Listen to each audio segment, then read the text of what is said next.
सबके चरणों को नमन करते हुए कंजका पूजन, कन्या पूजन, माँ देवी आराधना, अष्टमी नवमी सबकी कोट कोट बधाई देते। हर हर महादेव, हर हर महादेव, हर हर महादेव। अष्टमी तिथि या नवमी तिथि, उसकी 9 आहुतियां अग्नि में शंकर और सती के नाम से, शंकर और शिव के नाम से। अष्टमी और नवमी तिथि ये 2 तिथियां ऐसी हैं, मान लो तुम्हारा पैसा तुमने किसी को दिया 5 लाख, 4 लाख, 3 लाख, 10 लाख, 8 लाख, 2 लाख, 50,000, 25,000, 20,000, 40,000 और वो पैसा नहीं दे रहा आप हार गए कह के कर, फोन लगा कर भैया दे दे रहे, परेशानी है, दे दे रहे भैया, हम तो परेशान हो गए और हार गए, नहीं मिल रहा, बहुत परेशान।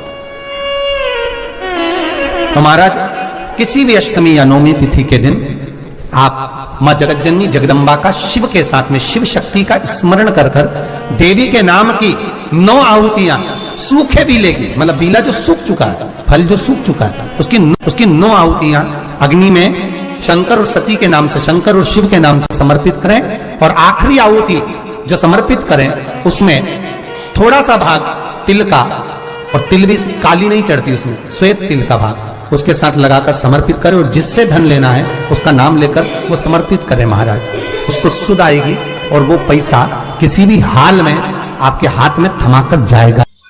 चंद्र दीप अवश्य लगाओ, मतलब बहुत मन में अशांति हो, लग रहा है बहुत हार चुका हूं, अब तकलीफ की जिंदगी खत्म नहीं हो रही, तो कभी शिव मंदिर में जाकर 2 चंद्र दीप अवश्य लगाओ, मतलब दोनों दीपक पास पास में रखकर दोनों घी के दीप अवश्य प्रज्वलित करो, अवश्य। बहुत जब कभी कभी बोला है, क्योंकि आप लोग ऐसा नहीं कि रोज ही लगा दो, कभी कभी जब बहुत विघ्न हो, बहुत टेंशन, बहुत परेशानी या बहुत ज्यादा तकलीफ में घिरे हो, बहुत ज्यादा, तब हर कभी पशु, जैसे पाशुपत्य अस्त्र देवताओं के पास में था, नारायण अस्त्र देवताओं के पास में था, तो हर कभी थोड़ी ना चलाया जाता, कभी कभी जब बहुत जरूरी हो तब चला। कई लोग हमसे कहते हैं आप इतने बड़े बड़े संवाद बता देते हो तो वो लोग उसको चला दें, तो हमने कहा जब उसको जरूरत पड़े तब उसका क्रम किया, जब चंद्रमौलेश्वर और चंद्र, वापिस आप नाम बोलिए, चंद्रमौलेश्वर और चंद्र भगवान, 2 दीप पास में घृत के घी के बाबा को लगाओ, चंद्रदीप। माँ अम्बा जगदम्बा को जैसे आपने स्वीकार किया, माता को जैसे आपने भय से मुक्त किया, जैसे संपूर्ण विश्व के कल्याण के लिए हे शंकर भगवान आपने माँ अम्बा के मस्तक पर चंद्रमा रख दिया और माँ को स्वीकार करने के लिए फिर अपने मस्तक पर चंद्रमा ले लिया, मेरे सारे भार, मेरे सारे दुख, मेरी सारी तकलीफें, मेरा सारा कष्ट, मेरी सारी परेशानी आप अपने ऊपर धारण कर लीजिए और मुझे जैसे माँ को अपने गोदी में बिठाया ऐसे मुझे बिठा लीजिए और मेरे दुखों को काट। बाबा का एक स्वरूप है चंद्रमौली, चंद्रमा है पर मस्तक पर पागबंदी हुई है, सुंदर स्वरूप। कभी कभी आपने देखा होगा जटा के ऊपर एक कपड़ा बंधा देखा होगा, कभी शिव जी का फोटो देखना, कोई चित्र आपको देखने को मिल जाए, पुराना चित्र, गीता प्रेस गोरखपुर की पुस्तकों में से गीता प्रेस गोरखपुर की कोई कल्याण का अंक शिव पर मिल जाए तो उसमें फोटो देखना, जटा बंदी, उसके ऊपर एक कपड़ा बंधा है, सर पर बिठा है गंगा जी बह रही और एक कपड़ा बंधा हुआ चंद्र और चंद्रमा भी रखा, बाबा धारण मस्त धारण ऐसा ऐसा कपड़ा उनके, हम तो ज्यादा बांध ले समझ लो, वो तो छोटा बांध, और बाबा आराम से अपने मस्तक पर कपड़ा बांध कर चंद्रमौली चंद्रशेखर बनकर विराज। शिव जी के मस्तक पर एक वस्त्र चंद्रशेखर चंद्रमौली। कोई व्यक्ति का मन विद्याध्ययन में नहीं लगता हो या उसकी याददाश्त कमजोर हो गई हो, उसको लाल पुष्प, दाल चावल का दाना, बेलपत्र माँ चंद्र घंटा के नाम से देवी के मंदिर में समर्पित करें, या भगवान शंकर का जो शिवलिंग है जो जलाधारी है, इस जलाधारी में इस स्थान पर पानी अगर यहाँ बह रहा है तो इस स्थान पर वो लाल पुष्प, वो बेलपत्र, वो लाल चावल का दाना अवश्य समर्पित करना। और शिव जी को 1 लोटा जल या माँ आद्य शक्ति जगत जननी शीतला माता को चंद्र घंटा के नाम से जल समर्पित करें। उस जल का प्रोक्षण अपने ऊपर करें। भगवान शंकर को अगर जल चढ़ाया है चंद्र घंटा माता के नाम से तो उसका आचमन करें। बच्चे का विवेक बुद्धि प्रबल हो, कोई व्यक्ति का, और जब जब कहीं ना कहीं किसी भी रूप में संसार सागर में कोई भी उपद्रव होता है,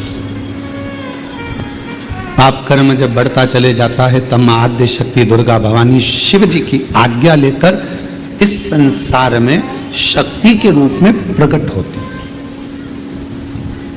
अब कई लोग कहते हैं गुरु जी क्या वो शक्ति देवी का स्वरूप में प्रकट होगी? शक्ति क्या?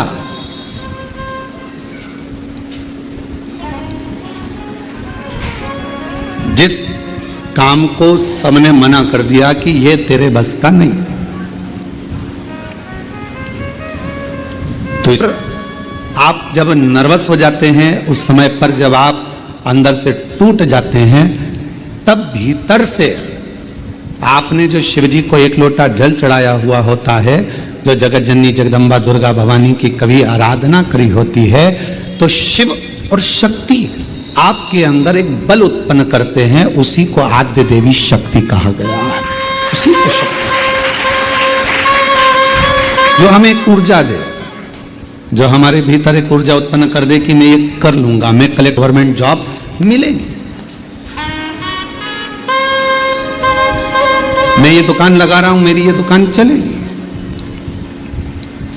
आपके भीतर जब एक ऊर्जा अपने आप प्रकट होने लगे, आपके भीतर जब एक ऊर्जा अपने आप प्रकट हो और आपके भीतर एक बल, आपके भीतर एक ऊर्जा आने लगे, तो समझ लेना कि तुम्हारे भीतर शिव शक्ति मां दुर्गा भवानी का प्रकट हो गया है और शक्ति अपने आप की। अष्टमी के दिन भगवान शंकर को बेलपत्र समर्पित जरूर करना चाहिए, वो भी शाम के समय पर।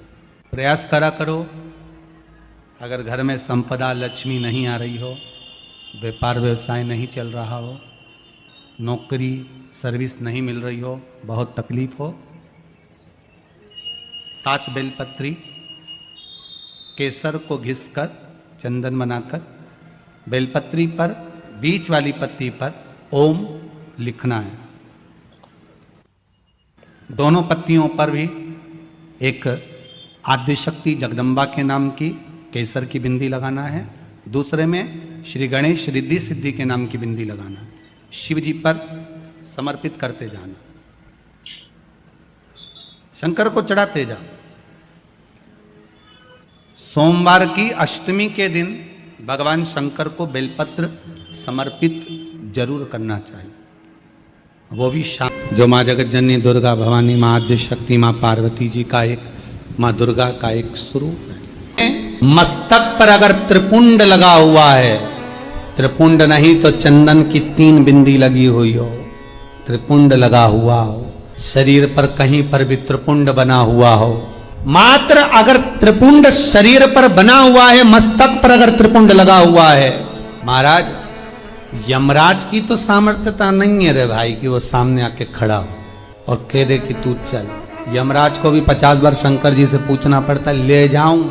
कई लोग वो हाथ पैर गुथवाते हैं ना, कई लोग गुथवाते हैं, उनको बड़ा शौक होता है हाथ गुथवाने का, तो वो कहीं शंकर जी बनवा लेते हैं, कहीं पार्वती जी बनवा लेते हैं शरीर पर, कहीं गणेश जी बनवा। इनसे निवेदन है कुछ मत बनवाओ, तुम्हारा अगर कल्याण करवाना हो तो केवल त्रिपुंडी गुथवा लो, बहुत है, बहुत, अगर तुम्हें शौक है तो, नहीं तो यहां तो शास्त्र मना करता है। भी अष्टमी तिथि को 12 महीने में शुक्ल पक्ष कृष्ण पक्ष की अष्टमी तिथि पड़ती है। यदि किसी भी अष्टमी तिथि को अगर किसी ने नियम बनाया 5 अष्टमी का, 8 अष्टमी का, 7 अष्टमी का, 1 कनेर का पुष्प शिव जी के शिवलिंग को समर्पित करना, अशोक सुंदरी के स्पर्श करना, और जो जलाधारी होती है, जैसे ये शिवलिंग है, ये जलाधारी है, तो पहले शिवलिंग पर स्पर्श, फिर अशोक सुंदरी का स्पर्श, फिर जलाधारी पर कनेर का पुष्प शिव जी की ओर मुख कर कर, अर्थात जैसे मानो ये कनेर का पुष्प है, तो ऐसा शिवलिंग का स्पर्श करते हुए जलाधारी पर जो समर्पित करता है, भगवान शंकर उसके मन की कामना को पूर्ण जरूर करते हैं। एक कनेर का पुष्प। 3 चीजें अगर किसी व्यक्ति को ज्यादा दी जाती है तो वो आधा छोड़कर चला जाता है।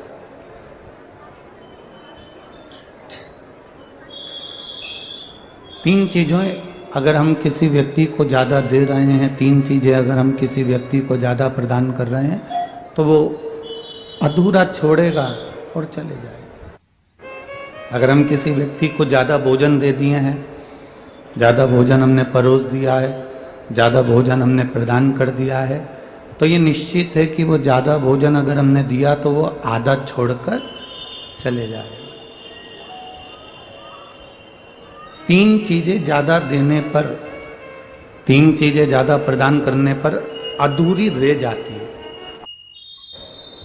पहले नंबर पर है भोजन, दूसरे नंबर पर है प्रेम, और तीसरे नंबर पर है ज्ञान। हमने अगर किसी को ज्यादा भोजन दे दिया तो वो अधूरा छूट जाएगा। हमने किसी को ज्यादा प्रेम दे दिया, ज्यादा स्नेह दे दिया, ज्यादा हमने प्रेम प्रदान कर दिया तो प्रेम भी अधूरा रह जाता है। और तीसरे नंबर पर है दिया हुआ ज्ञान। आप किसी को अधिकता में ज्ञान दे रहे हो, बहुत कुछ समझाने का प्रयास कर रहे हो, बहुत कुछ देने का प्रयास कर रहे हो, तो वो अधूरा छोड़ जाता है।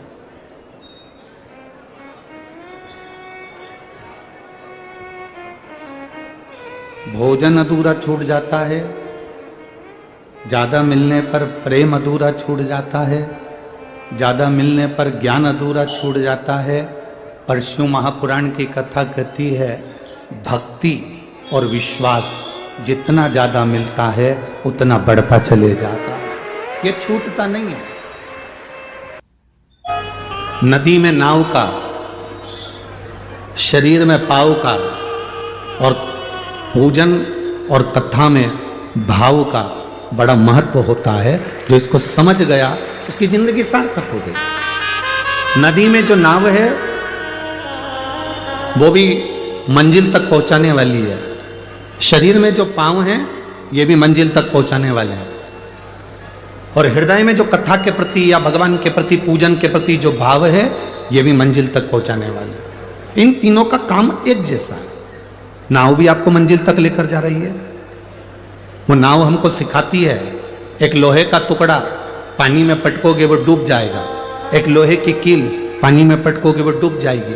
पर वो लोहे की कील जब लकड़ी में ठोक दी जाती है, वो लोहे की कील जब लकड़ी में ठोकी जाती है और लकड़ी में ठोकने के बाद वो लोहे की कील भी नाव बनकर उस लकड़ी के साथ मंजिल तक पहुंच जाती है। यह हमारा शास्त्र कहता है, लोहे की कील को वैसे ही पानी में छोड़ोगे तो डूबेगी, लोहे के कीले को पानी में छोड़ोगे तो वो डूब जाएगा। पर वो लोहे का कीला अगर लकड़ी में ठोक दिया जाए तो वो बहता बहता मंजिल तक पार उतर जाएगा। उसी तरह हम भी एक लोहे की कील की तरह हैं। अगर शिव महापुराण की इस लकड़ी में, शिव महापुराण की चंदन की संविधा में अगर हम अच्छे से ठुक गए, अपने मन को अच्छे से लगा लिया, तो समझ लेना कि हम भी मंजिल तक पहुंच गए, पार उतर गए।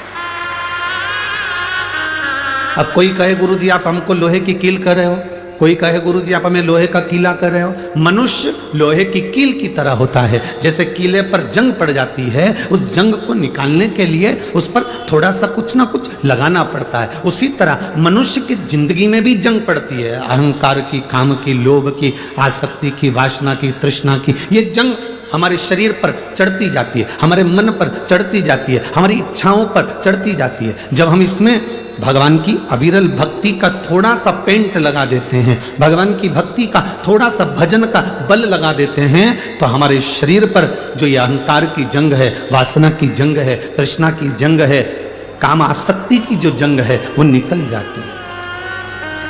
नदी में नाव का, शरीर में जम के बोलो पाँव का। ये अगर शरीर में पाँव नहीं हो ना तो फिर मंजिल तक पहुंचना बड़ा कठिन, बहुत कठिन।